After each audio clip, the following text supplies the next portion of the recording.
Good morning friends, আপোনালোক সকলোকে স্বাগতম জনালোঁ মোৰ ইউটিউব চেনেল বিদ্যুৎ ৰাংচালীলৈ। যিহেতু আজি ৰাতিপুৱা 10 বজাত ৰিজাল্ট ঘোষণা কৰা হ'ব। কিহৰ ৰিজাল্ট আপোনালোক জানেনে? সেবা তৰফৰ পৰা এটা বহুত ডাঙৰ খবৰ ওলাই আহিছে। যিহেতু আজি HSLC ৰিজাল্ট ঘোষণা কৰা হ'ব ৰাতিপুৱা 10 বজাত। শুনি আচৰিত লাগিছে নহয়নে? কিন্তু কি কৰিব, উপায়টো নাই। যিহেতু ৰিজাল্ট ঘোষণা কৰা হ'ব সেয়ে চাবতো লাগিবই। মোৰ ইউটিউব চেনেলৰ জৰিয়তে মই আপোনালোক সকলোকে দেখুৱাব চেষ্টা কৰিম কেনেকৈ ৰিজাল্ট চাব পাৰিব, কি কি ৱেবছাইট দিয়া আছে, এই সকলোখিনি তথ্য মই আপোনালোকক এই ভিডিঅ'ৰ জৰিয়তে মই আগবঢ়াম। ভিডিঅ'টো শেষলৈকে চাই থাকিব।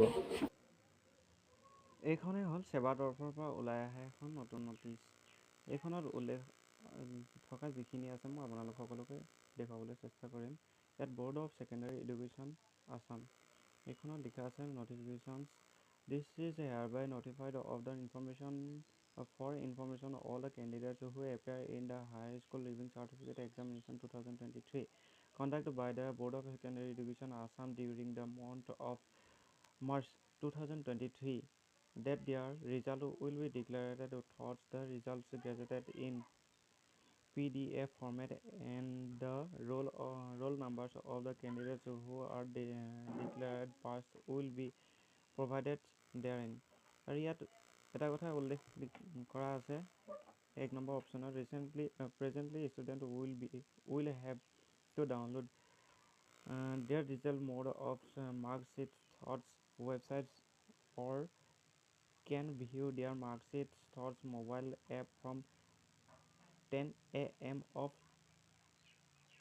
22 May 2023 for the downloading the mark sheets.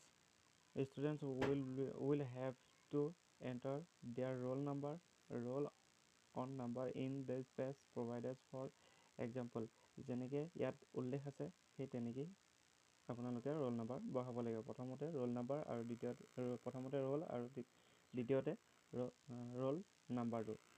আৰু ইয়াতে উল্লেখ আছে আপোনালোকৰ যিকেইটা ৱেবছাইটত তেওঁলোকে ৰিজাল্ট ডিক্লাৰেশ্যন কৰিব সেই ৱেবছাইটকেইটা আপোনালোকে চেক কৰি চাব পাৰে। এই ৱেবছাইটকেইটাৰ জৰিয়তে আপোনালোকে নিজৰ ৰিজাল্ট চেক কৰি চাব পাৰিব। এয়াই